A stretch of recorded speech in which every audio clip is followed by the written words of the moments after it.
So there's this idea that you should lay up treasure in heaven where it doesn't rust. What does that mean? Well, let's say you and I have an honest conversation. We've done that before, right? You interviewed me 3 years ago? 2 years ago. Okay, and you didn't play any tricks. Okay, so what was the consequence of that? Well, it did well. Okay, what does that mean, that it did well? People were interested. Okay, and so it got a lot of viewers.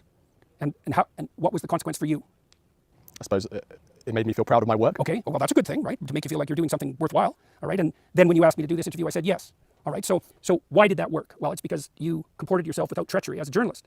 So you accrued something genuine on the reputational front. Okay, well, moths can't devour that and rust can't destroy it, right? Time doesn't decay it. Quite the contrary. You store your genuine treasure in your genuine reputation, right? Right, this is why you have to treat other people properly, like they're you, because they are, in the most fundamental sense. Well, so that's part of the kingdom of heaven, is that it's immutable to earthly degradation. Well, what does that mean? Well, psychologically, it means that we figured out a long time ago that there's no better place to store future wealth than in your reputation, because then everybody wants to be around you and they want to interact with you. They offer you opportunities, and if you fall on hard times, they're there to help you because they trust you. It's like everyone I know that's truly successful. I'll give you an example. So I saw this in the professoriate continually. There were two types of professor, especially in relationship to the graduate students. There were the professors who had time for the graduate students and who were extraordinarily generous with their ideas and with publication credit. And so these were people, you'd go talk to them. My supervisor, Robert Peel, was one of these.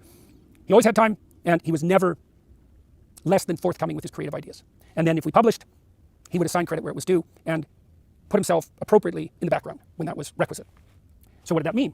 Well, first of all, it meant that he was a never-ending font of ideas because he'd give them away, and that indicated to himself that he had faith in the source of his ideas, and the reward that he received by giving away his ideas produced the flourishing of the system within him that produced ideas. See, because what happens is that if there's a part of you, your neural architecture, that can generate ideas. Well, if you reward that, it grows. So if you give away your ideas and you get positive feedback as a consequence, that well will deepen and broaden, right? And so how could that possibly be to your disadvantage? It's very different than a narrowly self-serving, this was my goddamn idea, I'm going to be first author on the paper, and don't you dare steal my idea. Well, those people, I just saw them over time. They'd get to the point where they literally wouldn't have an idea, and then they'd even be grasping more tightly to the ideas that they had. Well, that's not a wise strategy.